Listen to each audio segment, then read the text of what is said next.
So in this video, we will see one more aspect of the economic impact or the economic policy of the British rule. And this you can say policy of British rule is called commercialization of agriculture.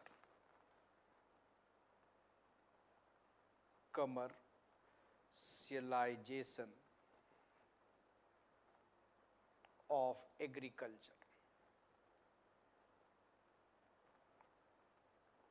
Commercialization of agriculture, right. So commercialization of agriculture also influenced our economy and the condition of the farmers. But when you see this term commercialization of agriculture, you can feel that it's a positive concept. Why we are considering it as a negative concept in the context of British rule, commercialization of agriculture? Because what is the general meaning of commercialization of agriculture? Commercialization of agriculture, general meaning is crops, right, not for consumption, crops not for consumption, but for the sale, right, in market. So you are producing crops not for, you can say, your own consumption, but selling it for the market. So it's a positive thing, but try to understand it. If it is voluntary, if you are doing it after some stage, it is okay. But during this British period, what we should remember, that this production for commercial consideration was a forced process. This you have to remember. It was a forced process and it was for international market. I hope now you are getting why this commercialization of agriculture was a big issue during British rule. Because this commercialization of agriculture was a forced process. They are compelling you to go for it. You don't have anything to eat, but they are compelling you to produce for the market. And what market? International market. So therefore, commercialization of agriculture, right, became a big issue, big problem. Agriculture influenced by commercial countries' considerations. It was not new, agreed. Commercialization of agriculture is not a new thing. In the medieval period, ancient period also, you will see some example. But it was in a new form now. And what was the new form?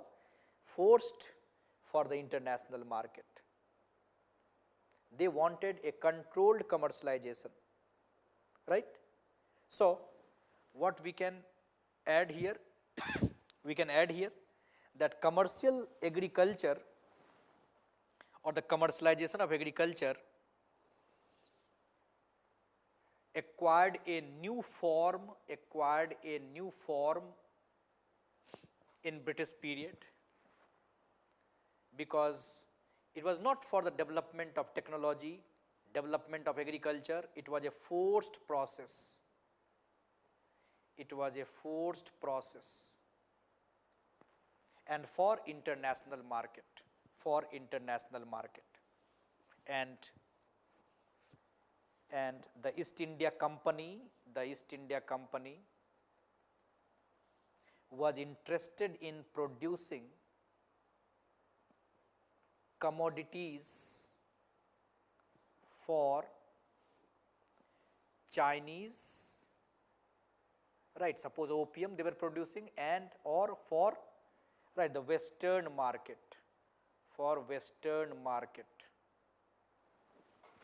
right, and the crops on which the company concentrated the company concentrated, the crops on which the company concentrated were indigo, were cotton, cotton, raw silk,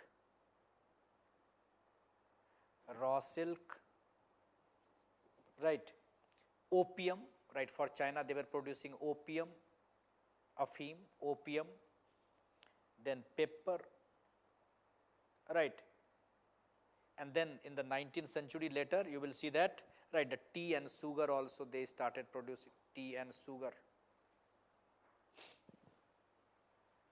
right. So indigo, cotton, you are familiar because there was a reaction also.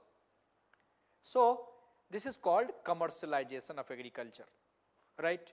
So like for example raw silk was also there. So raw silk they used to, right, you can say compel them, they were using it for, you can say, British weavers, right.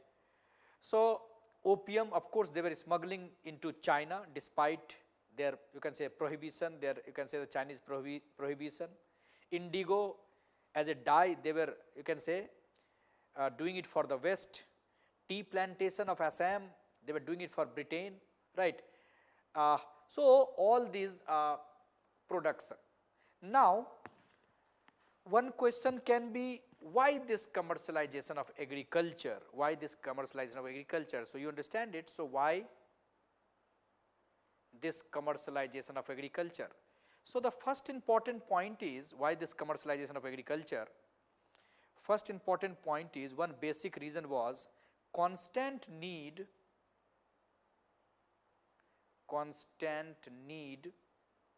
of the peasants, under the new land system, new land revenue system, under the new land system. Constant need of the peasant, constant need of the peasant, right, under the new land revenue system, to find ways of getting money, So they were interested in this commercialization. So they compelled them to go for it because of their land revenue policy, need of money, mounting demands upon them by the state, and the peasant started growing some particular crops. So this is the first reason for going for commercialization. Then the second reason, another basic reason for this rapid growth of cash crop was that the British government was compelling them for raw materials, demand of raw materials outside India. So we can add that with the rise of modern industries, in England,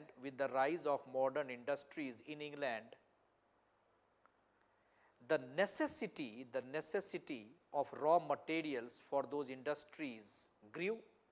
The necessities for the raw materials for those industries grew,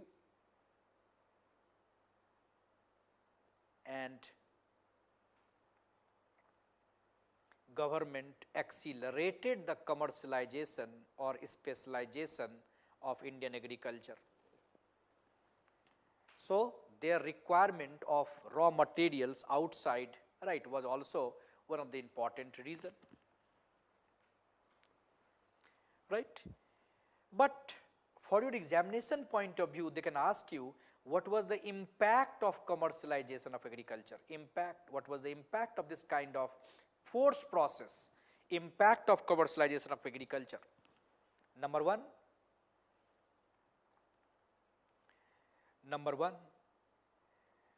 Indian agriculture began to be influenced by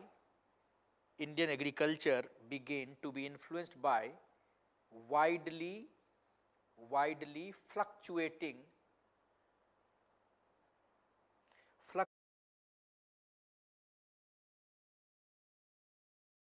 Impact, what was the impact of this kind of forced process, impact of commercialization of agriculture? Number one,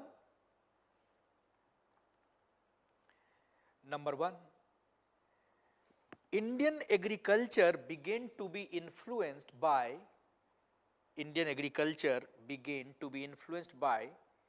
widely fluctuating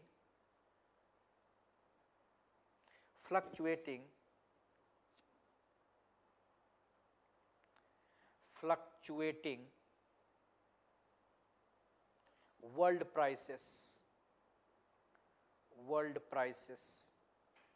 widely fluctuating world prices. So now there was a new danger in Indian agriculture, right? Because your crop is going to distant market. Is it okay?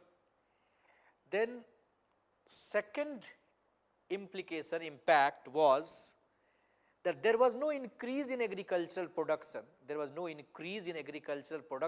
And it led to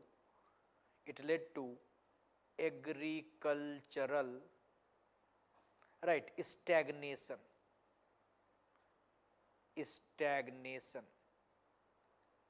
Agricultural stagnation, right? This term was used by Daniel Thorner,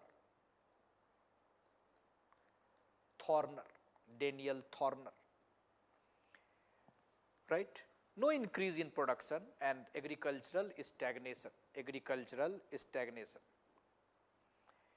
Then third impact of this commercialization of agriculture was that peasants started leaving the field.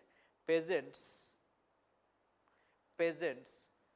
started leaving their fields, right? They started leaving the fields, and of course loss, and we can also remember that when they started leaving the field, they had, you can say, some loan, right? And they were not ready to pay the loan, and we can mention that it led to what?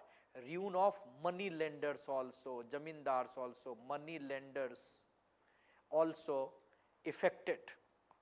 They were ruined because the loans they had made had not been repaid. So money lenders also suffered, peasants suffered, zamindars also suffered, agriculture suffered. So stagnation, right? So overall, this commercialization of agriculture disrupted the unity of agriculture and industry, right, in the Indian village, and it weakened, right, the entire structure of the village, right? So commercialization of agriculture also is considered as one of the, right, impact of British economic policy on Indian economy.